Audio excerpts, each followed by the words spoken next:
Why did you waste your school fees? I got into school from the pressure of just being at home. Some of our investors are affiliated with the political class. If you go back to the early days of when radio came into Nigeria, the primary role of radio was to inform, educate, and entertain. Yeah. Make room for happiness, because sadness will always make room for itself.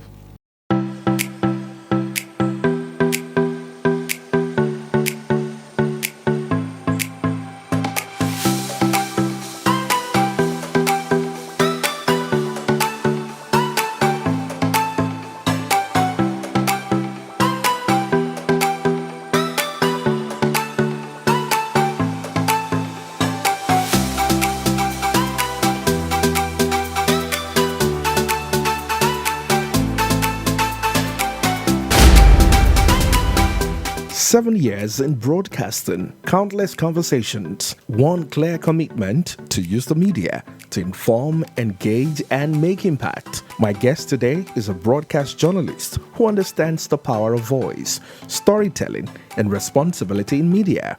He's Daniel Adaaja, a seasoned radio presenter and content producer with over 7 years of experience in radio presenting, newsroom operations, and audience engagement. He is currently a presenter with Blast FM Ibadan, where he continues to build meaningful conversations around the news, politics, and social issues. Daniel is passionate about the news delivery, skilled in multimedia content creation, and known for producing insightful programs that truly connect with listeners. But beyond the microphone, his journey speaks to consistency, growth, faith, and staying grounded in purpose. This is Rooted, the conversation that matters. A space where we engage young leaders and professionals who are firmly rooted in their fields, sharing stories that inspire others to start, to grow, and to stay the course. I am Ayo Emmanuel Ojo. Welcome to Rooted. Welcome to my show. Thank you so much. How are you doing? I appreciate you, sir. Thank you for having me. I mean, just a while ago, I mentioned to you that I Yes. checked you up on LinkedIn, Yes. just to see your profile. And then I think I heard it first from someone Okay. that you went to FUNAB. Yes. Okay, so I won't tell you that person. Ah. Not someone in Ibadan. Really? Yes. So I put up your flyer Yeah. from the nominations from the Future Awards. Yes. And the person, oh, I know this guy from FUNAB. Yeah. I said, oh, FUNAB. I know that FUNAB is not for humanities and the arts. And then, this is Daniel. So what I call you in my head, like the media tutor. That's what I call you in my head.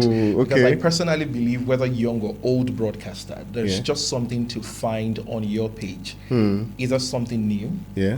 or a reminder of what you know Yeah. and that you're not conscious of on a daily. Mhm. Yes. And then I'm wondering, someone who read, I think, soil science, so I saw that on your LinkedIn today. Okay. So that's a confirmation of going to FUNAB. Yes. And then a broadcaster, and Okay. then a media tutor. Let's put that side by side. What's going on in your head? Why did you waste your school fees? Yo. Why not go into the soil old thing and Yeah. agric and something? Why are you not in the farm? What are you doing on radio? What are you doing in the media? To be fair, I got into school from the pressure of just being at home at the Wow. time, to be fair, because I know how that feeling of after writing, I went to a private secondary school, so it's almost this thing like a no-brainer. You finish secondary school, you get into ASAP, you should university. get into uni. I actually wanted to study mechanical engineering. That was what I was interested in. And now they are like career advisors now for I wish at the time I had like a career advisor who could have told me you can't read architecture, because I was great at technical drawing, right? Did you draw? No, so I'm I'm fascinated by construction. All right. So that was what made me good with technical drawing, and I got my hand really busy. But there's nobody giving any career advice at the time.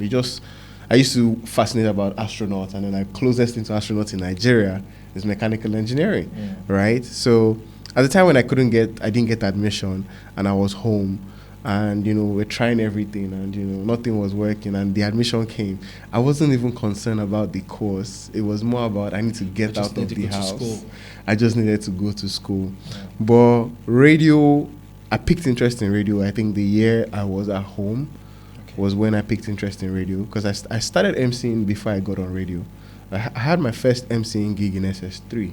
Beautiful. Yeah, and I had the opportunity of listening to the radio often because there was a time the TV got bad at home, and my dad insisted he wasn't fixing Nothing, not for now. Yeah, because it was our fault. He had warned us, if they take the light, make sure you turn off the switch. And there was this time when there was this always high voltage kind of situation. So that time I had the opportunity of always listening to the radio. And some of the very first people that I think I got familiar with is Lolo and Yo of Wazobia. And then Alamsdale and Sule of Ray Power.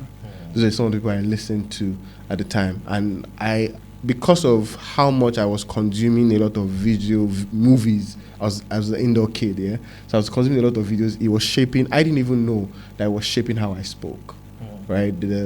My tone, my tone changed because of what I was watching. It was influencing how I spoke, and I was already building something. So by the time I got into university, I remember I just told my friend was like, I was then like, MC and all of that. I was like, oh, there's a radio station in the school, and at the time they had not gotten a license, so they just had a studio, and they were trying to like set up something like an online radio, right? At the time, so my friend told me about it. He said he heard some of his friends in his compound talking about it, and so he was going to ask, and then he was going to get back to me, and he did get back to me. The radio station was in the Senate building in Funab, and I remember the first day I walked into the studio, I met the then director. I don't think he's still the director now, Ayaro Ojolu, and I was like, oh, come back the next day. The next day I come back, I meet a couple of other senior persons who worked with the coordinator, who were volunteering with the coordinator at the time. I think they were like postgraduate students and some PhD students, and they were like, oh, get behind the microphone. I was like, what? I told them I can talk. Like and then and it's the traditional old studio where the console is on a different part. Right. There's a glass, and then the microphone is on another part. So I got there and I was just shaking and I couldn't say anything. I literally couldn't say anything. And then there was a lady who was one of them, and she was like, this guy looks like he's eager to, she could see that I was interested in this thing. I didn't know what to do at the time. And this was 2012, if I'm correct, 2012. Like, I didn't know what to do at the time, and then they just told me to come back again. And they just told me, okay, you know what, just keep showing up. Because everybody there was volunteering. Right. It wasn't like anybody was getting paid. Yeah. And the radio station, the Funab radio, did not start from 2012 until 2018.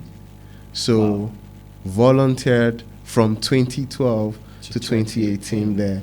While I was at Funab Radio, I remember there was this long ASU strike in after my 100 level, and they said, oh, if you're looking to like grow in this radio thing, we could write you a letter to go and intern in a radio station. So 2013, I was in Lagos at home, and I interned at Lagos Traffic Radio, right? And I spent 4 or 5 months there. And that was where I picked up editing skills. Shout out to Mr. Ido Nobo. He was the one who taught me. Mr. Ido Ade, I used to call him Ido Nobo. He taught me how to edit, and he was an engineer. He wasn't a presenter. And I'm grateful to God that I was put under him because I resumed on his shift. So in Lagos, the engineers take turns. They do shift basis. So if it's on night, I have to be on night with him. Right. So my first experience in a proper radio station was in the transmitter room. So I knew how to on and turn off the transmitter. You know, I know what it's like to start up the radio station, the first thing to play, what to do, what to check. And then he taught me editing at the same time. I remember going back to school. I went back to school and I met a man called Mr. Austin Omotere, who was also volunteering at the radio station at the time when I got back to school. And I saw how he was controlling the analog console in the studio, right? And that's a lot. That's a lot. Those analog consoles were a lot. So I told him I was interested in learning about it. I was just like, I want to learn how do you know what buttons to press, to raise what fader and all of that. Because in Lagos Traffic Radio at the time when I went to internet in 2013, they were already using digital consoles. Yeah. Echo FM was still using analog, semi-analog, but they were using digital. So by the time I got to school, it was analog console, and I wanted to know how to be behind and just figure out how to play the music. I was very naive, and I was just very curious. And he told me to start coming to his church. That was the only way he could teach me. What a strategy. and because it was like, well, there's no time here. And it was like, oh, he's the chief sound engineer at his church. Yeah. So it made sense if I come for their rehearsals, he would show me. And to be fair, he taught me a lot. And it was when I started going to his church, he graduated. I think, no, he wasn't even a postgraduate. He was a final year student in my department. I didn't even know at the time. Wow. Right? So by the time he graduated, he kind of like passed on the baton to me. True, yeah. Then at some point in the church, Love of God Church in Abeokuta, they brought someone in to be an external audio engineer. And it was that person that saw me hosting one day in church. I was like, this your hosting thing. Sure, you work in OGBC.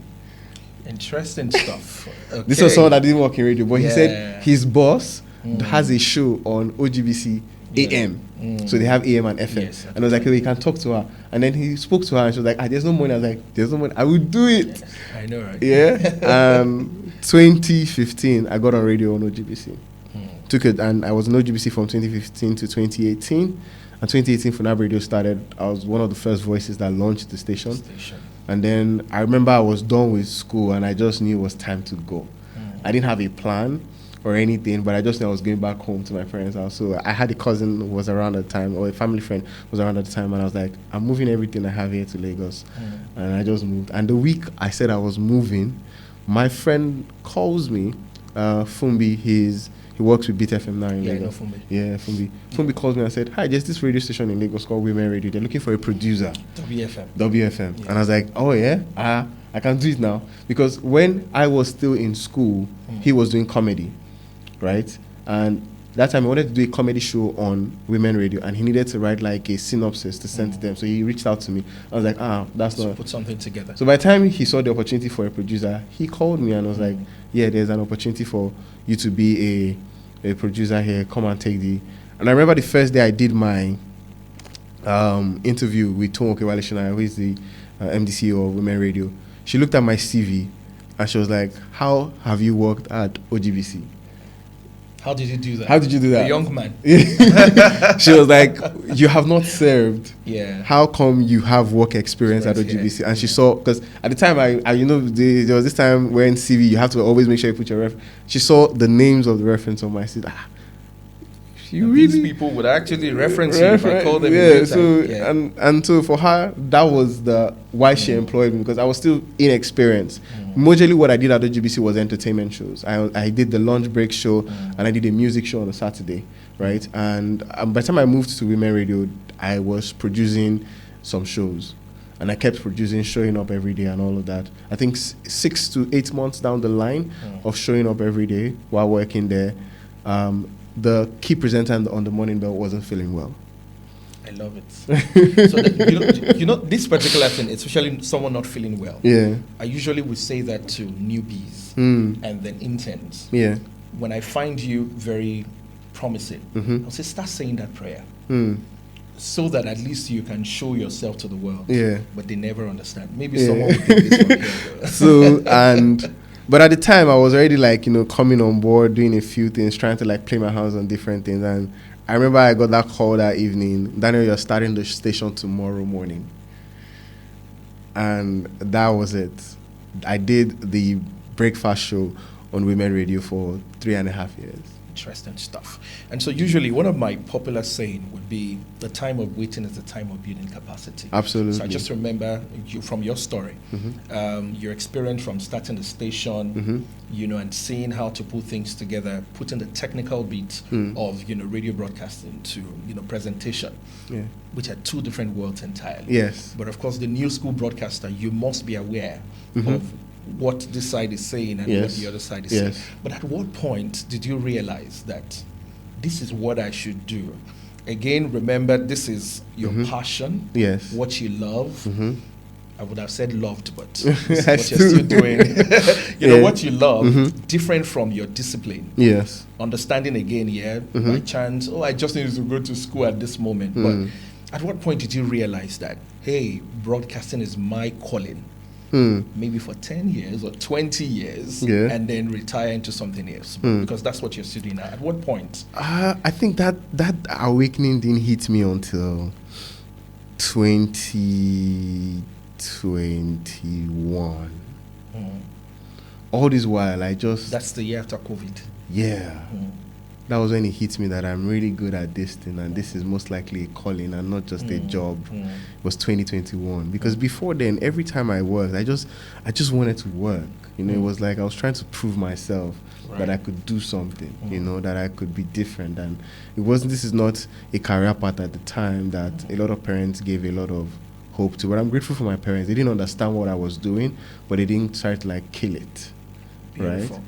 So it was 2021. I had just spoken to a lady on the radio. I think she was a life coach. And I can't remember the question I asked, but the answer was, you are important even if you do nothing. Your existence makes you important.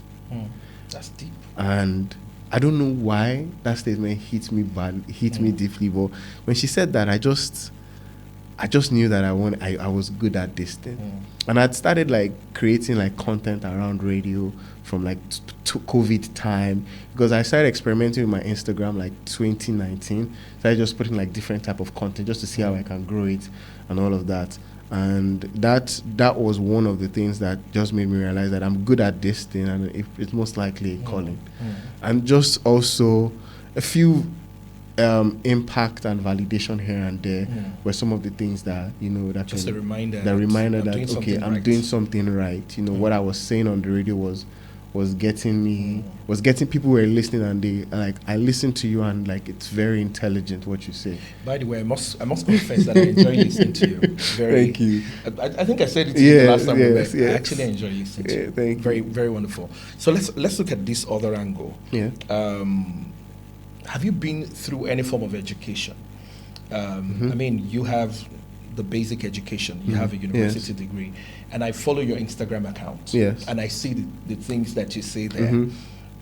And I must also confess to you, I've seen some university academic who studied mass communication at PhD level who do not know these things. Ooh. I'm saying it here, right? I mean, I've had the privilege of being, to some, mass communication departments where doctors or professors would call you to come talk to undergrad, even postgraduate student on key technical bit of the job. Yeah. Because they don't know. Absolutely, they're just academically in that inclined, area. yes. Do you understand? And I see some of the things you put out there on Instagram. And so I'm asking, have you been through, say, the radio school in Lagos? Have you been to any media school specifically? So, where did you get all of that from? Yeah, Is it so still, I have to give you a lot of credit. experience? I have to give you a lot of credit to OGBC. OGBC was my training school. Beautiful. At the time, shout out to all the presenters I met there. At the time when I was there, Mr. Laifa was the general manager, Mr. Aladeshelu was the head of programs at the time, and they tutored me. Everyone, down to the studio managers, were giving me education. Also, Funab Radio. They had some of the volunteers who had trained with BBC, at the time, come around. They gave us assignment, and that was where I was brushing up my skill. And I took a lot of online courses, quite a lot of online courses on digital journalism, broadcasting. Radio.co has a couple of fantastic programs that you can learn from. Right. And I just started laying my hands on some of these online materials. YouTube was my great place of learning. My first physical training was in 2018. 2018? Yeah, 2018. And it was BBC Radio, BBC training. I went for a BBC masterclass and that was my first one that I've had quite a journey of training till 2 years ago. Even till last year, I just finished a course on solution journalism. Right. I'm supposed to become a trainer, so I can train others on solution journalism. 2 years ago, I was in Nairobi, Kenya, studying leadership and newsroom management, and I've taken courses on a lot of other things, down to fact checking, and all of these things. So I've done more of my training via learning from other people. Beautiful. And beyond that, I have also gone to like physical classes for training. So my major concern at the moment, and I know I put out an article early last year, and I said we live in a city, or we both work in a city where we have over 60 radio stations. That's if that figure is still accurate. It's more than 60 at the moment. And I still see some issues in our world, especially your state, Ibadan in particular, the capital city, where you see flooding challenge, people dumping refuse in waterways, street lights, disobedience, and so on. I can go on and on and on. And then radio for me should go beyond entertainment. Yes. Radio for me should be a form of education, enlightenment. Yes. And it becomes worrisome when you have more than enough in the city and then the people's habit is still intact. Are you worried about, the numbers, and can you entirely say that we're truly touching the lives of the people that we're speaking to? Are we just running after checking the mic, Yeah. making money, if that's a thing, Ah, right? yeah. What exactly do you think radio should do in respect to a city like Ibadan, by So- extension to your state? Yes. I would say I don't think I'm worried about the numbers, Okay. right? Because you go to a country like America, And then you find enough. they have a Yeah. lot of local stations, Yeah. lots of local radio stations that maybe their maximum reach is 10,000 people in a month, right? So the numbers do not worry me. I think it's the investors that worry me. How about that? The investors want quick money, right? And the things you talk about are issues that our political system has a way of affecting some of the things that we do. Take for example, if you say your focus would be on highlighting the issues going on in the society, some people are not going to like you for it. True. Some of our investors are affiliated with the political class. So striking a balance in your conversation can be hard. Although, Absolutely. by the way, I think I should just chip this in. I am pro peak sides in journalism, in broadcasting. I am pro peak side because we are losing out on a lot of money for not picking sides, right? But that on the side. That's another That on the conversation. side. So, on the role of the everyday broadcaster, the responsibilities have changed. The demands are evolving, and radio stations do not know that they have a role in engineering the listener. They don't know that they have that role anymore. In my first radio room, I said that people learned how to speak the right English by listening to radio presenters. People understood what it meant to say 2:15, 2:30, learning how to pronounce Right, words correctly. right, The yeah. presenters engineered the listener. And if you go back to the early days of when radio came into Nigeria, the primary role of radio was to inform, educate, and entertain. Yeah. The colonial masters used it to inform the listeners and the people about what they did, the rules and the policies they were making. And then they used it to educate the listener about their culture. Right. And then we used it to educate people about our culture. And then there was some form of entertainment, music or drama, right, on the radio. Most media broadcasters do not know what it means to engineer your listener. It's a thing. I'll give you a typical example of engineering with your listener. When I joined Blast FM, where I currently work, and I was on the morning show, and I started, first I had to study the listener, know what kind of people are listening at the time, who are the metrics of the people that we're Right. listening to. So I was trying different things, different ideas. But the day I kicked it with the listener was when I knew how to catch them. They want to hear something intellectual, but they don't want it to be politics. They want to be informed, educated. They want something that can help them with their daily life that they don't get to see or hear every time around them. So I was like, all right, I'm going to take up the role as a life coach, wear that persona in my broadcasting to engineer my listeners, even to sharing, I found this video on the internet. I think we can discuss it. Let's talk about this. Just on the weekend show that I host, the Weekend Kids show on the radio, All right. I talked about sit down with your family and have a New Year resolution. I have 20 questions I can give you. Send me a WhatsApp message, I'll send it to you. So even people who don't want to talk or interact with you on the radio Right. are like, Can these also questions use are other important, I platforms, can yeah. use it. And they're trying. So we have failed in the role of knowing how to engineer the listener with the conversations that we have.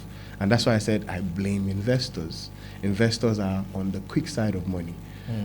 One of the things that Ibadan is blessed with is that we have one of the rarest opportunity to be the highest earners than Lagos because of the indigenous language that the state owns, yeah. right? But I have seen that we drive faster towards the entertainment side instead of doing the journalistic work of broadcasting, which the presenter is supposed to be able to do. I'm not for the idea that journalism and broadcasting should be separated. I think That's another conversation. yeah, I think they should be merged together, and we can deal with these issues. I think another problem with the media is we failed to transition from traditional media to digital media. We failed to transition, and I'd been saying it before I traveled to Nairobi, but when I got to Nairobi, it dawned on me how backward we are. We're practicing broadcasting. Yeah. Wow. With broadcasting, you know, and how having the right investors see the bigger picture also really matters, right? That transitioning is one of the things we have not been able to do. I was saying somewhere that a radio station has its generator on 16 to 18 hours a day. If you can afford it to run your generator 16 to 18 hours a day, why can't you run multiple businesses in the company? If the generator is on 16 to 18 hours a day, it should not only serve just the radio station, you can do other things. You can do other things Other with that businesses, power. Other yeah. businesses can tap into that resource. That's in resource and then get something of out that of power. In Nairobi, I was in a radio station that had a chain of business. Down to a betting company. Interesting stuff. Yeah. So I'm like, why are we not looking for these opportunities? One of the things, so when I say we have failed in transitioning, is that we allowed the new wave of, permit me to use the word IGJB investors, to buy that digital media away from the traditional media. The likes of Culture Custodian, Right. Akari, Right. a couple of these other people, they are chasing the digital media. And one of the things that we were not understanding early on, or the early managers and radio owners did not understand, that there was another form of data that was bankable more than the NPS. Deep conversation. Yeah. Go ahead. I'm enjoying And that is our digital data. Right. You cannot lie about the numbers that you're seeing on the internet. on the You know what? We're going to take a break. Let's take a break. We're going to come back. I want to talk about pro-peak sites, and then I want us to talk about the data, the media planning service, and then the real-time data, which of course your backend, either on YouTube, on Facebook, or Instagram, the analytics, what they can give to you, and how that translates to real figure. Again, what is happening to the traditional media, and what is going wrong with the new media. Is radio going to die for social media? While it feels like traditional television seemed to be dead for some of these television that have transitioned on the digital media. We'll talk about that and more when we come back. Stay with us.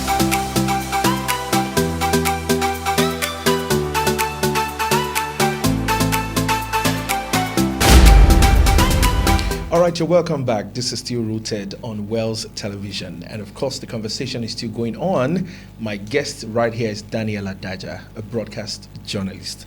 I prefer to call it broadcast journalist. Maybe I would explain some later. And then we're having this conversation about his journey, and then the real life, the practice, the profession in itself, and our day-to-day activity in the broadcast world.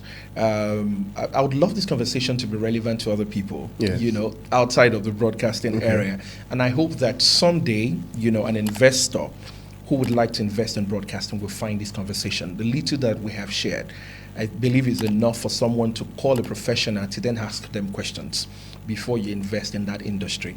But before the break, Daniel, you said something about pro-peak side. While I understand what you just said, again, I still know that not all investors are politically affiliated. Yes. But again, yes, pro-peak sites may be favorable because you probably would get at least something from somewhere where it feels like, oh, you are there on our side. But let's go back to the ethics of broadcasting, the code in itself. Let's put that side by side. Yes. Would you call that professional enough?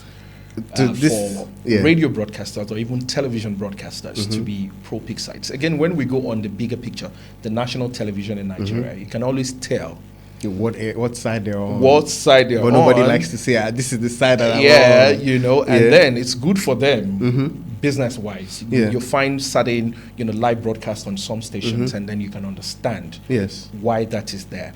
But is that professionally correct? What are we afraid of? I don't know. What are we afraid of?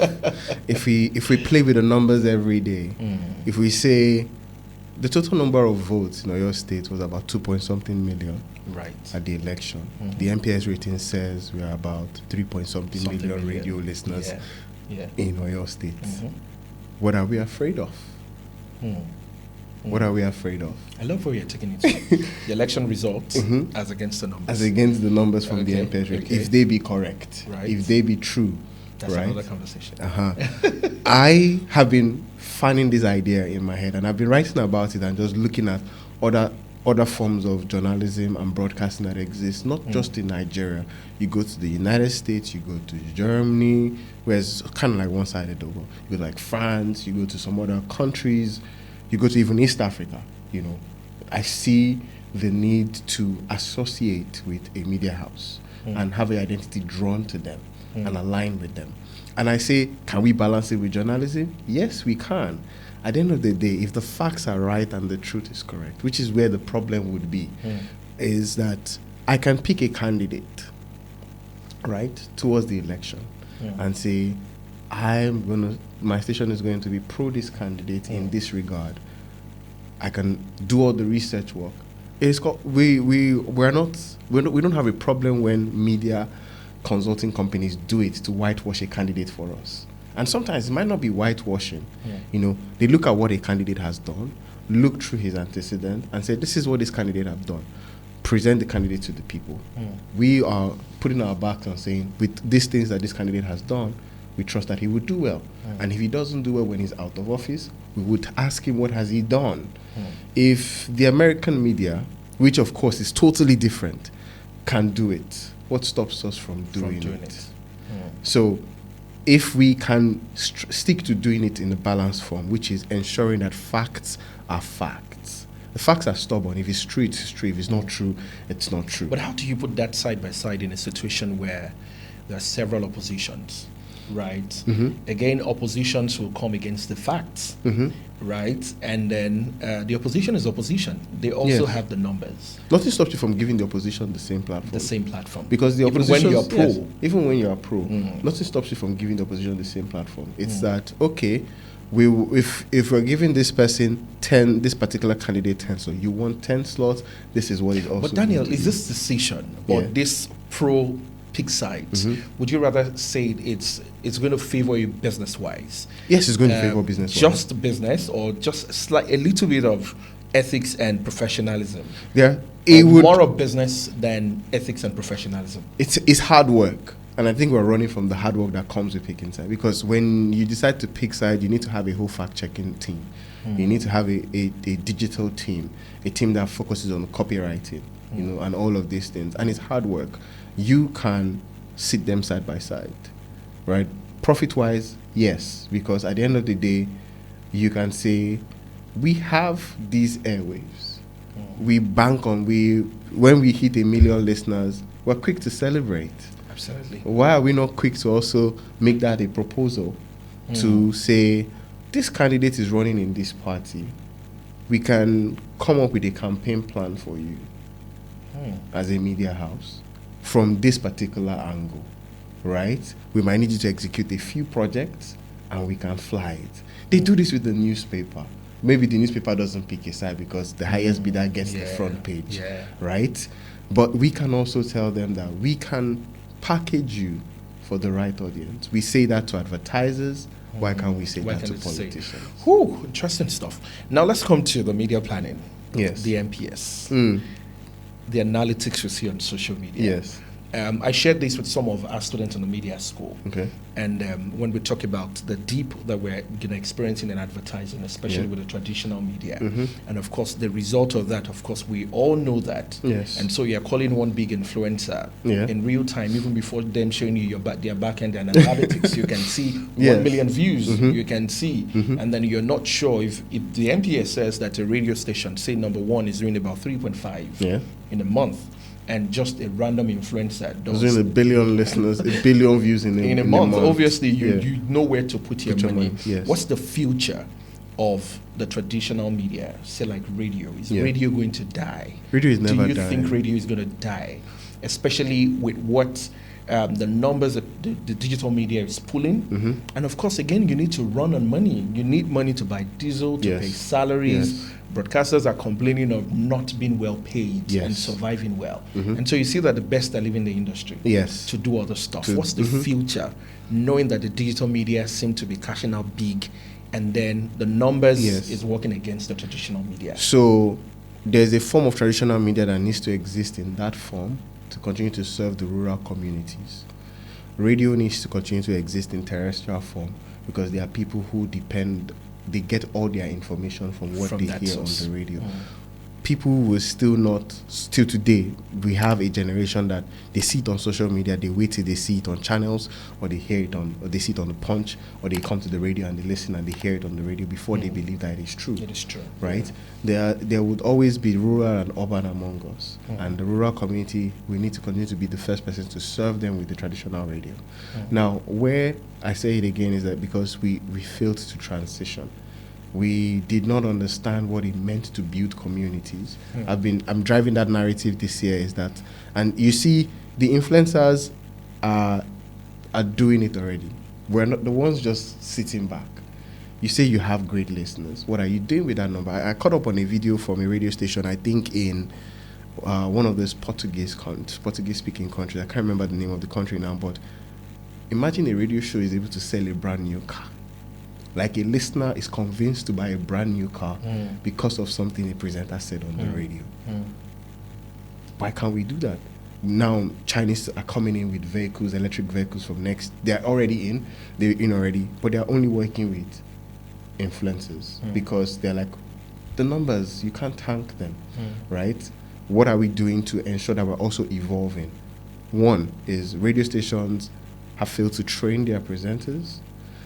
This is arguable, but radio owners are not ready to accept that it is okay for the presenter to have a big name and still be working for you. That's another conversation too. On the side. In some quarters here. You know, and also we failed to develop the platform that really mattered. I don't know who advised us in the early days of broadcasting when we started using digital platforms that Facebook was the go-to spot. I don't know who advised us. Especially in Oyo State. I don't know who advised us. A lot of station run Facebook Live. Yeah, we do. Oh, really? We do on Facebook Not Live. sure I've seen that.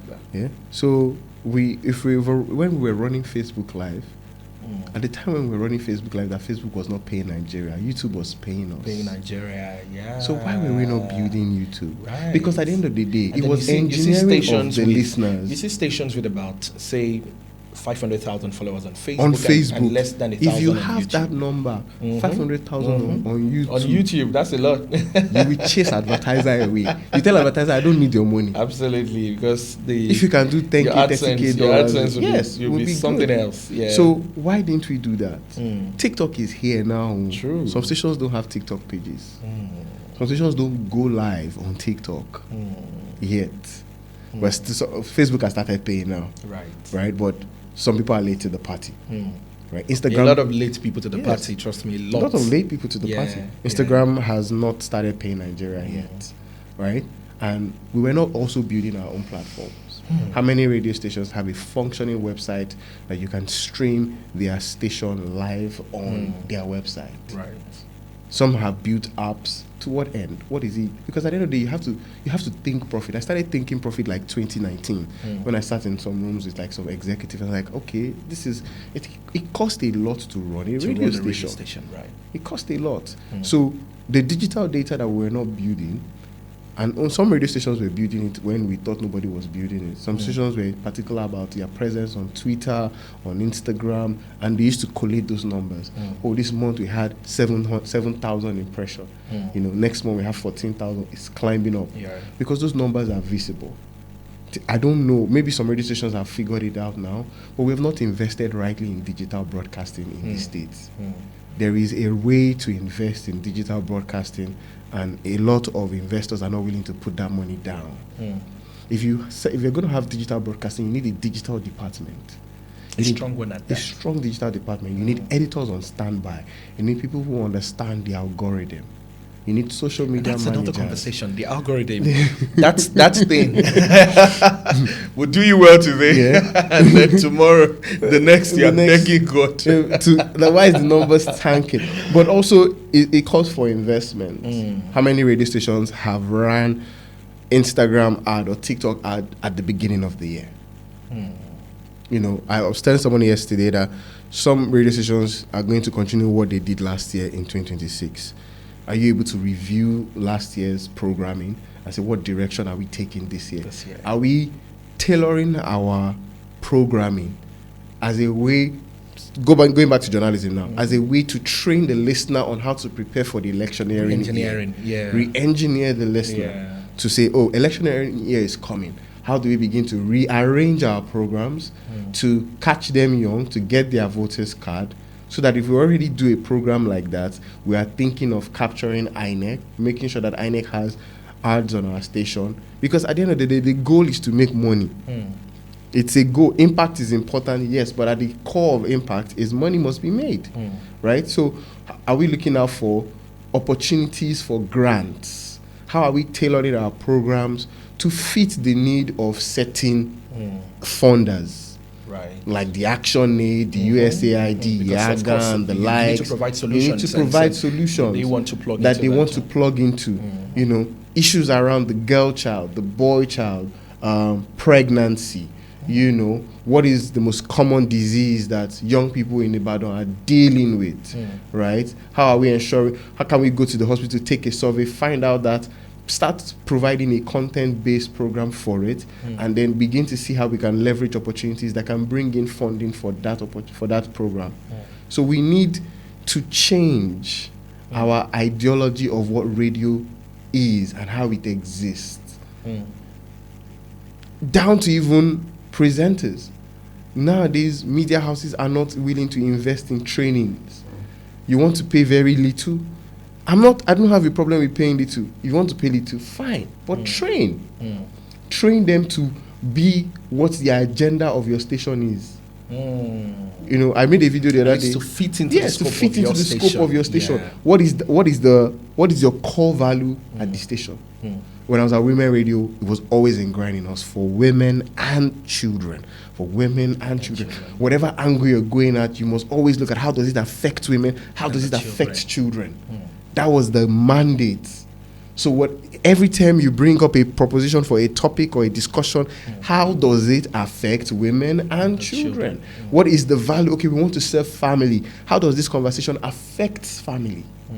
Or our focus is on business. How does this policy affect business? And every program must always find its way to bring the value, the agenda of the station into that conversation. Daniel, let me come in here. Yes. I know some times ago I had this conversation, and I think I had with your general manager too, at some point, and I said Ibadan deserves the kind of radio station and presenters it gets. Aye.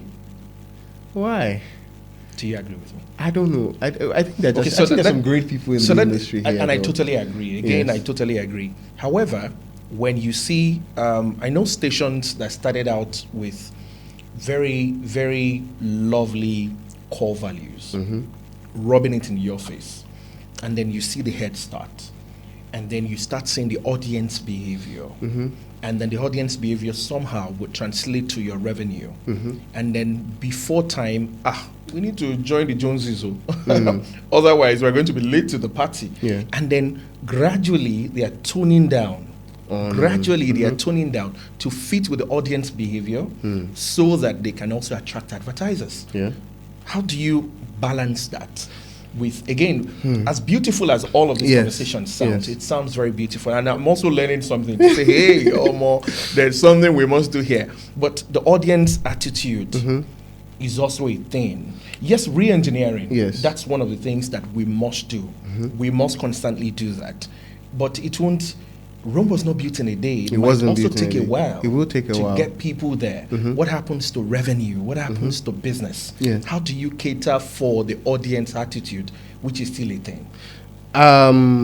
So I think that when we say we deserve the presenters we're getting, and the kind of content. Yes, because the investors too are also not willing to pay for the right people.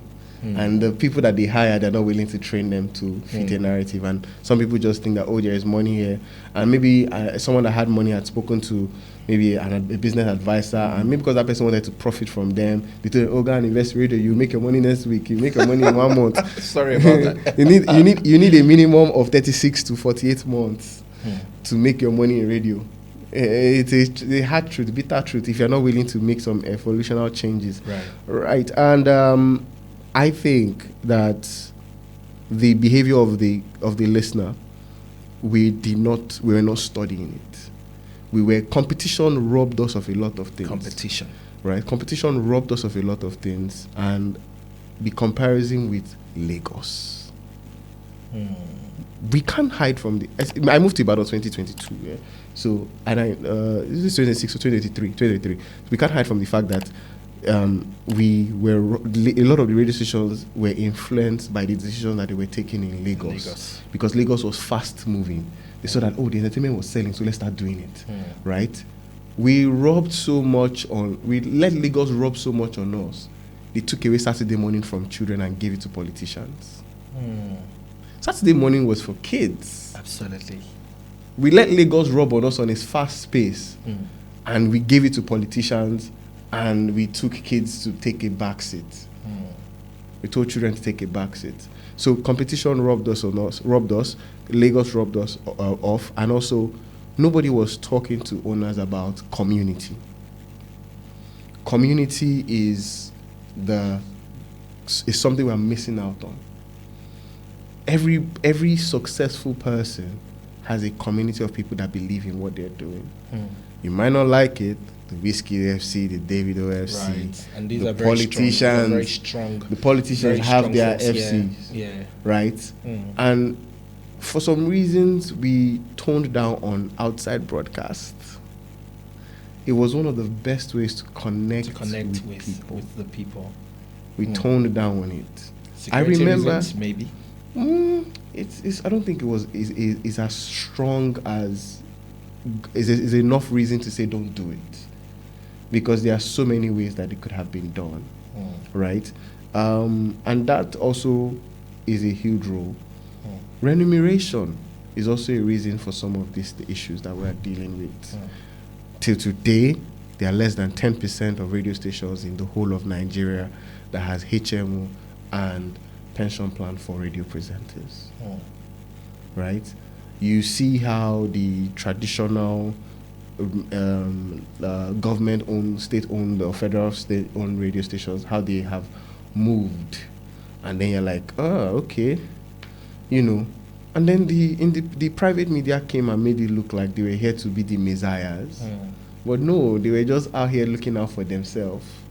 That's the investors who came in. They made it look like they were the messiahs, because I remember one of my LS conversation with Adaaja, that's OGBC, and he talked about how presenters were leaving state government work to go to Lagos to the private because stations, of the price difference of what they were earning. That happened in Ibadan too in the early the price the price difference was a lot. I heard of stories of a new radio station came, tear everybody car. That's a thing in Ibadan. Those things are things that we're not talking about, on how it was hard to grow. There was no growing in the ranks. You could be here for 10 years and you can't say you have grown financially. There's a different ball game of I heard this from a recruiter, and when she said it hit me differently at me checking the quality of work I had done. He says, when I see on your CV 10 years experience, I need to look through your CV and be sure you don't have 1 year experience repeated 10 times. Whoa.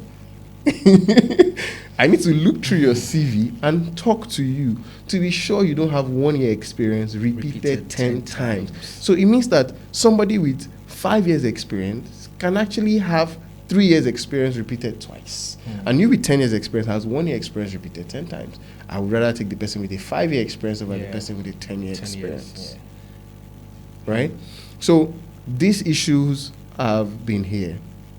And maybe how the poverty has also played a role. I don't like to talk about it, but it's a huge factor to how radio operates in the city. Constantly looking for how you can give money out on the radio. It's poverty. It's poverty that's the thing around here. You must find a way to give giveaways. Otherwise, otherwise they wouldn't listen. And that's because of how we started engineering them. Their minds. Yeah. The Yoruba presenters are the ones who do this the most. I caught up on a Yoruba station one time where the person was like, go to Facebook, drop a comment, make sure you are watching, share, and then come back. And it's because of how we are engineering the listener. We're not carrying them along. Social media is also a disruptive factor. It came and it disrupted plans. It disrupted the flow of things. we have a generation that cannot. The attention span now is 48 seconds. 48. It used to be 60 seconds at some point, and then 48 it dropped. seconds. That's if we're going to check again. If it has not even moved, it has not 30 gone down, seconds. you know. Yeah. And I think this is a personal conspiracy theory of mine. I think there was an agenda to keep us this way. There was an agenda to keep us this way because it makes no sense. And this is my personal conspiracy theory. Why you would dance on your phone and post it, and you have better interaction than somebody who is educating actually you. saying something that. And I changed say your this life. because it's not the same with the algorithm in the US, in China, in Germany, in Russia, in France. The algorithms are a lot different. China's educational content get the most view and influencing and the most reach. You don't just dance and get it. You have to do something You important. must do something. So I think that there is a global conspiracy theory, my conspiracy theory, to keep Africa this way. And then we're falling for it. And we're falling for it. Let's move away from here. We're still talking broadcasting. Yes. This is not my intention to take this to sorry. broadcasting line, but hey, you don't get Daniel every day, right? So let's talk about the older generation, the ones we call the veteran broadcasters. Yes. And then, of course, the new generation broadcasters. When you find yourself in meetings, the older broadcasters, the veteran broadcasters will talk down on the younger ones. I've never experienced it personally. I only hear. Same here. Nothing personal as such. Yes. However, this thing is there. And then, so what do I mean by talking down at you? Not your personality, but at your generation. Right? So, this is your generation. We're not doing something right. We used to do it this way. During our days, we'll do it like this, we'll do it like that. Yes. I want us to put the two generations side by side. My opinion stands as these people have refused to understand that times have changed. Yeah. Right? Okay. They need to also understand that times have changed. Remember your experience with the analog consoles and Yes. then the digital one. Yes. I remember we had to get sometimes on our radio platform and sing and say, hey, I should be singing here. You know, and then the whole thing just feels like magic. And this is like a successful broadcaster in his own days. Let's put the older generation and the newer generation Yes. together. They would constantly tell you, no, and then listen to some of them with your phone numbers, will send you messages while they are commending you, you have done something right. However, if I were you, but you're not me. Yeah. The older generation and the new generation of broadcasters, Yes. putting it side by side, how do you speak to the older ones and then the younger ones? Do you have the older audience, at least maybe watch your content? Do you get feedback? I have been lucky to see some older broadcasters, veterans, see my content and like, oh yeah, it makes sense. They're like excited. I'm lucky to know two veterans in house personally. My in-laws are veterans, right? Wow, My lucky. in-laws are veterans. So I didn't even know until I started. I met their daughter, and then I was like, oh yeah. So my experience with them is quite different, right? But I would go back to say that there was a gap. There was a gap. The veterans were talking of, when they were doing journalism and broadcasting, there was an expected amount of money you can earn from doing this, right? The opportunities that exist now did not exist for them, right? And then the generation after them, who took over the radio, I'm talking about the early 2000s, 2008, down to the 2012, 2014, 16, that 2002 to 2014 era, that generation was greedy. Sorry. Someone's name comes to mind. That generation was greedy. They were greedy, they were hungry for money, they wanted to acquire, they wanted to be big names, and they were not training people. I learned from the generation before the 2010 to 2020 to 2010 to 2020 jet set. Those are the people I learned from. They were close to retiring at the time I was learning from them. Right? So that is the gap that we have. Because there are presenters who, the best of them, Chidi, for example, learned from, I can't remember her name now, but he learned from Fumi Yoda. Yeah. He learned from Fumi Yoda. I don't think what Chidi learned from Fumi Yoda, he can get it in any school. Any school, yeah. He can't get it from any school. We had a system that just opened the gap. And then digital media came, and we were lost. I think the older generations they're not hard on us because they choose to be. I think there's a part of them that I think is hard on us because there's an art to the work that we're losing. I recently rewatched the movie The Intern. Right. And The Intern is a movie where the company brought in senior citizens to come and work for a Gen Z company, right? I don't know, have you seen the movie? Yes, I have. Oh, good. Yeah. And there's a scene in that movie that gets me, that talks to me about how structure is important, right? But there's a scene in that movie where the man clears a desk that there has always been books on and disorganized. And it was after he did that he got noticed. You have to make yourself ready to learn to be able to be seen and accepted, right? And a lot of people are not willing to learn now. The younger generation, again, conspiracy theory, they want to keep us this way. There's brain rot, there's intelligence, there's literacy decline. Right. You know, even when Wazobia was doing pidgin shows, there was intelligence behind it. They didn't. That's true. And of course, they even didn't that find station, the new content and then the older content, different, very different. Different. You know, even journalism and broadcasting has evolved. I was telling somebody last year that, do we know that now we have to change how we say the time? Not because studio time check. Studio from our studios right now, the time is 6:33 a.m. Yes, you know, and we compared have to the quarter past. Yes, because we have to say the time in digital. Because there's a generation that doesn't understand what it means to use an analog clock. And then the analog because their quarter is 25. Right. Their quarter is 25. Right. Our quarter is 15. Right. So we are not also. We did not invest in trainings. Their generation, their media houses sent them on consistent training. Consistent training. Retrain. There are people on radio that should still be in training. They are on radio. They should be understudying someone. Some people have not had anybody understudy them. When I was at OGBC, this was when I was in uni, Olaifa used to do this thing where he reads the newspaper. He calls me to sit down and listen. I'm not reading the newspaper with him.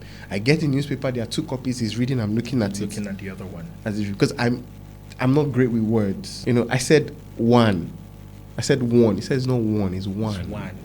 You know, and I was like, oh, yes, sir. Yes, sir. I remember we had a veteran on our radio platform some times ago. And then one of our presenters, because our phone numbers. Yes. And so, of course, the newer generation will say 0. And then the O. Is O. Yeah. 070. And then people don't even know that older generation used to say 070. 070. I remember Tomo Kiwale explained to me why it was 070 yeah. and not 0. 0, yeah. Because of the early days of secretaries need to take down numbers. And because numbers used to start with 0, and so you want to differentiate. You want to let the person know that it is 0. So you say 07 something, yes, something, yeah. And that was how 070. That was how 080 instead of 080 that we use now. Wow, Daniel, let's move on very quickly. Yes. I still have about 3 or 4 more questions. Okay. Before we're done with this, broadcasters and politics. Recently, of course, Alhaji Oriyomi Hamzat, the founder of a radio station in Ibadan, made the declaration in public. Yes. Again, the community. We can see that play out in that regard. Yeah. What do you think? Nowadays, we now see broadcasters on radio, they're card-carrying members of a political party, which shouldn't be. Which shouldn't be. It should not be. But this is 2026, where influence. I mean, you mentioned Daniel's name in some quarters. Daniel, someone like you should be a governor. Sometimes on our political shows, yes, even when you're not taking sides, but by your questions, your direction, you probably will get DMs or people send you, or even say it live there and say, we need someone like you to be there.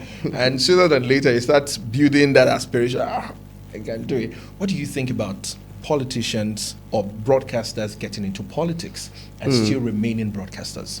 Do you think broadcasters, it's not a big deal to aspire to be something new? We've seen broadcasters turn lecturers. I know a lot of them. Hoping to. Just moving into academics like that and then doing something great. But eventually maybe retire finally from the day-to-day practice. And then Do you go- think that should be the case if a broadcaster is going into politics? And Should they then retire from Should the- you retire? Oh. Again, because will your pro-pick side agenda still remain? in this? Unfortunately for... how do you balance things? But I think he's not the only one that... Okay, the other person that is running is not a broadcaster. I mean, there are several now. Yes. In this 2026 I election, think I know like about 3 or 4. two media house owners who want to run. Oh, 2 of them. Yeah, In this city? in this city. Oh, wow. But the other one is not a broadcaster. Okay. He just owns him. He just, I think. Okay, just the found. Oh, just- yes. Yeah, 2 of them. Yeah, two of them. So yeah. yeah, it's a tight corner, man. But you know what? I'm a fan of Oriyomi Hamzat for 2 reasons. I think that he asked something nobody was willing to do. Public courts. Hmm. You know, the judiciary system was failing Failing the people. Yeah. and he stood up. It's a tough thing to do because Very he tough. blurred a lot of lines. Yeah. But did he serve the people? Yes, it did. He did. Was he solving a problem? He was, and that was one reason I was, and also because he got on digital platform. He set up. I think, I don't know if he's the best, but I've seen their setup, and I'm like, you invest this kind of money Just for this. just for this? Yeah. Eh? Yeah. The second That's a person lot. that come close that I also like is this man at Splash, a Yoruba player, Edmond Obilo. Kola Olotu. Oh, Kola Olutu. Yes. Fantastic. Ooh, fantastic Good use of social storyteller. media. I mean, Kola Olutu is actually mind-blowing. I remember that he was here Yeah. sometimes last year. And then we met again because I know Alhaji Kola Olutu. And I said to him sometimes, I say, Alhaji, me understand, but how the age in social media? Like, And I hear he has been kicking it. Yeah. He's been kicking it in and from doing there. great numbers. By the way, Edmond is on a different lane on his own. That's a though. different lane. Edmond's body of work Yeah. is going to go down in history as one of the finest working One of the broadcasters. finest, yes, Oh, absolutely. every time I catch up on his YouTube, I'm like, That's something else. Edmond is on TikTok live. Definitely. Some of you are saying, I don't do TikTok. I don't like TikTok. Man is doing live conversations on TikTok. Like, he has found his niche. He has figured out his audience, and he has held them by the. I'm not leaving these people. So for presenters doing politics, we blow a lot of lines in the Nigerian system, and it's sad, but it's unfortunate that I cannot disagree with anybody who wants to do it. Do I think that you need to step down from being a broadcast journalist if you choose to run politics? I think maybe traditional media would say yes, but we social have media, digital media, yeah. and you can go on there, right? So I don't think it would be totally wrong. The problem here is the abuse of that influence that And you that's, now and that's have. where I'm going to come in now. I'm moving very fast now. Yeah. Do you think for the traditional media, say for radio, you want to be on terrestrial, you need to get the license. Yeah. Do you think that social media should be licensed? Nope. I don't trust our politicians with anything. And I don't trust our government with anything. And then are you in concerned government, about the quality of course, the fake news all over social media now? AI is here. What are we going to do? We're concerned about people's giving out fake news. Do you know what AI can do? People have taken. I saw a video on Facebook that channels had to debunk. I think they had to done it. They've done it twice now. now. 2 of their presenters, Yes. their image and their voice was taken to market a Perfect. product. And I shout out to TVC, and then Yes. creating their own AI platform, and then with the tag, With the tag. letting you know That that is hey, generated by this AI. is AI generated. So we content. need to evolve with the times. We need to evolve. We can't sit back and say, "Oh, this is." I don't trust our government to regulate anything. Everything that the government has created has been done to protect itself and not the people. and not the people. And that idea doesn't allow me to trust them Do to you think regulate. someday we're going to get AI presenters on radio? Oh, there's an experiment that has been done already. Done already. It was done, I think, about a year and 2 years ago, 2024. So that's 2 years ago, 2024. Yes, an experiment was done with an AI presenter. I think is this Sweden or Switzerland? One of those Swiss countries that they did that. Yeah, it might not be. It might not. The thing with AI is we need to embrace it. Right. Newsrooms need to begin to embrace it. I have a content I haven't published, but it's about announcements. Why are we not using AIs to write announcements? Yeah. It's 250 words, or be 500 words, and the people that bring it, they just write what they think they want to say. Yeah. Why don't we always rewrite it before the Before presenters the say it? presenters will take them on. We take them on. Why are we not using it? The newsroom would suffer if they are not doing something of their own, because I can replace a whole newsroom with AI. If all my news, I fetch them from the internet, why am I paying you? Absolutely. I would source that news and get a good AI bot. I will finance an AI bot and write it and program it in a way that it would fit the narrative of what we want. You know, to make matters worse, me and my friend, we were test running AI news reading. So we fed the bots with voices, and we're like, we got some news, take news from different platforms, write it, now read it. So I'm like, I don't need to keep presenters in the office to read news. I get them to write the news, and I get an AI bot to read it. To take at least the late hours. The late especially hours, as we begin to the insecurity and the likes. Yes, so I can get someone to read Wow. the late Daniel, hours. let's come down from all of this. Yes. Let's take a deep breath. Yes. Now, let's talk about married life. Yeah, let's go up close and personal. Hey. You're married. Yes, so It's been a year, right? it's been a year. November 23 made it 1 How year. has that been? It's been an experience. Right. You know, you feel like you are prepared. You take all the classes, all the courses, and they're like, so why are we still arguing? Right. So yeah, I have learned a lot with being married. I have realized that when they say marriage would expose your weaknesses, yes, it has. I have seen that. Oh, yeah, I thought I was strong. Well, nah, You're not. nah. I wasn't prepared. I didn't brace Right. up for this. Right. It has tested me in a lot of ways in this 1 year of doing it, and I'm still learning. And I'm just grateful for the partner that I have. You know, for my wife, Marwa. Shout out to my wife. You know, I'm grateful for the partner that I have who is understanding. But the goal is not for you to be understanding; it's that we are compatible and we're reason aligned. We're aligning all the time, and it's one that I'm grateful that I'm doing now. Right, The because timing. because if I don't feel like if I've not gotten married, I feel wait till 40. You know, I said that thing to someone. I feel You wait know, till if I don't marry that last 2 years. December this year, my marriage is going to be, I think, 8 years now. Yeah, and I said to someone, I said, the time I got married, if I probably didn't get married then, I may not have thought about it. My mama for prayer. She for prayer. I may not have thought about it again. You know, after that. For me? I'm very big on family. What's your definition of family? Family is one that I've had to come to a different understanding with. I grew up in a home that we're very formal. You know, with ourselves. My dad is a pastor. Oh, yeah. There's something PK. Yeah, I grew up as a PK boy. Look at me now. I've turned the black sheep of the family, right? But I grew up in a home that Shout out to the PK behind the camera. I have a different experience with family, Yeah. and how family is supposed to run. You know, so my understanding of family is me redefining it by myself, and I know that family is important. Family comes first. You know, choosing to do right by your family. I think one of the best advice I had is never miss an opportunity to create an experience with your family. Which is one of the best advice. The man gave a very fantastic example of when they just got married. They didn't have chairs in their home, and he had saved up some money to buy the couch. And the wife said, "Well, we're not using that money for the couch. We're going on a vacation." You know, and it's like stuff. Like, why are we going on vacation? We need chair in this house now. It says 20 years down the line, he said they bought the couch. They went on that vacation, but they finally came back and they bought a couch. It says he doesn't remember that couch, but you remember the vacation. but he remembers the vacation he had with his wife. Yeah. So never make excuse. And I'm because I grew up in a home where money wasn't always available, so I'm very tight up on money. You know, I'm trying to plan every kobo, every penny. I think the typical African man is like that. I'm planning every money. I'm not trying to say let's live life a bit. I'm like, no, we can't live life a bit. So we have to, and even at that time, I still fall short.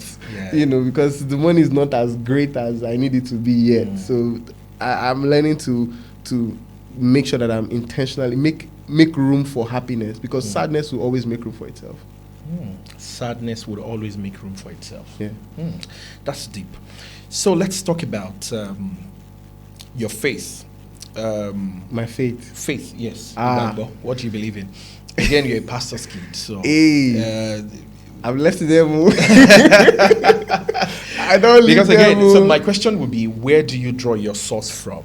Oof. So for me, because we live in a fast-paced world, Yeah. and then everything is moving really fast. Yeah. For those of us who probably have expression in other things, so you're done with this, you're getting to this. Like you said, hey, you need the money. If you have $1 million today, tomorrow something else is saying, look for 5 million. So you're looking for money, constantly looking for money. And then if you're not careful, we're just going to burn out like that. Where do you get your source from? For me, it's from the God factor. Yeah. How do you get yours? Hi, this question. Okay, so I've had my fair share of. So I'm currently re-engineering my mind about church hurt. Oh, you've been there? Yo, I told you I was a PK from day zero, and it wasn't like my dad owned a church or anything. So I think where I'm at currently is at the place where I need to understand that they didn't hurt me directly. You know, I just saw how people were treated and all of that. I think I think for me, it was, I had my childhood time, there was a lot of comparison, so it made me hate church. I was always compared with kids and all of that, because I wasn't really a very smart kid growing up like that. You know? Doesn't seem like it. I wasn't really very smart kid growing up. So that comparison thingy, it didn't make me really like church. And even when I was in school and I was going to church, I went to church because I was learning how to be, I was bettering myself as a sound engineer, which was what kept me in church. Not because I really wanted to be based on the hurts from, so, and I think just my mindset now, it's very ideological. My mindset is very ideological now, and that is also shaping my mind. So I'm in a place where I'm picking the pieces one at a time. All right. So most times you get your phase where you are not happy, you're depressed and all of that. I just know that one of the things I'm grateful for is I know how to bounce back. I mean, because I have a praying mama and a praying father, that's how I'm able to bounce back. But personally, I think my journey with faith has not been a very, very smooth road. It's one that God exists. Hey, Holy Spirit, God, I know, I did Wolfby. Oh, okay. So that's to tell you that I come from, my dad is prayer person, prayer, and I tell anybody anytime, my dad is the only man of God I believe. Every other person is doing it for an agenda. They have a purpose why they're doing it. They want to make impact. They want to, be meaningful. They want to have some sort of value for you. My father is the only man of God. I will say something and I'll take to heart. But there are a few lines I draw with him too. But I'm still here and there. I'm still here and there. I'm still, Oh well, that's very deep. Thank you for being vulnerable and being very truthful. So how do you relax? So the typical Daniel, if you're not on radio, I believe you have an expression in other things, but if you're not doing either of those, what do you do? How do you relax? For instance, for someone like me, when people tell me, are you at rest? I really still do not understand the definition What do you mean of by rest. rest? So rest to me feels like go and sleep. Oh, that's not resting. And then I find it hard to sleep during the day. Sometimes at night I'm still fighting sleep because there is one thing or the other to still do. And so my sleep is just the basic, say, 12 to 4 o'clock, 12 to 5, on days when I don't have to be at work, early enough. How do you relax? I don't think I've been doing a lot of relaxing lately, but I realized that traveling is something that I enjoy. Road or by air, as long as I'm in a different space entirely. Like if I travel to a different space entirely, like in December, I crossed over the New Year in Abia. Oh, interesting stuff. I crossed over the New Year. My friend was wedding, and I just knew that I needed a break from the whole something new. Yeah, but I think one thing I want to go back to, which is a huge form of relaxation for me, is swimming. I like to swim, and I've not been doing that in a while because I know that every time my head is under that water, I think about breathing over whatever is in my head. So I like to swim. Yeah, and I like good food too. Good food is good. I like good food too. Thank you so much, Daniel. Yes, sir. It's been a total package. Thank you. If we don't stop here, we're going to be here. We'll keep going, Abby. And then we need to stop here, so that at least you can reflect and watch again. Yes. Go back and drop your comments. I'd like to read from you, some of the tips. And, of course, safe to say we're young broadcasters. Yeah. It's just about 15 years of my journey. Ooh. Doing this. And Where do you count it from? When you started making money, or when you first got into the radio? So I started making. So the 2016 challenge is currently trending, and it feels very important to me because I started. Did you see my post? No, I didn't. I didn't make the 2016 Yeah, challenge. so I actually started making something safe to call good money. Yeah. At about 2016. Ooh. So is that where you count your 15 years from? So I started counting from there. Oh. So Because I also tell people that when I was learning, I just started when I was still like learning radio, I don't like counting because some people say, you've been on radio since 2012. I'm like, no, I started profiting from radio in 2018. Exactly. You know, profit. I mean, before collect salary. 2016, I was making money. Yeah. But it feels like I was being exploited. Ooh, yeah. Before 2018 too, Exactly. I was making some change, but it was because I also agreed to. There was no, you can't. We don't have money to pay. I was like, I want the platform. Let's do it. Let's do it. But 2018 was me sitting down. Oh yeah, how much do you want? How much do you exactly? Yeah, so let's start negotiating and talking real business. Yeah. So I'd like some investors who may find this video. Please do not mind their so- faces. Watch some of the great stuff that Daniel shared here. Let's reflect on these things and Yes, then make the radio line, the broadcast industry, make it more better and even more profitable. Absolutely. For the next generation. Thank you for watching. I'll see you in the next video. Remember to subscribe and like. Bye.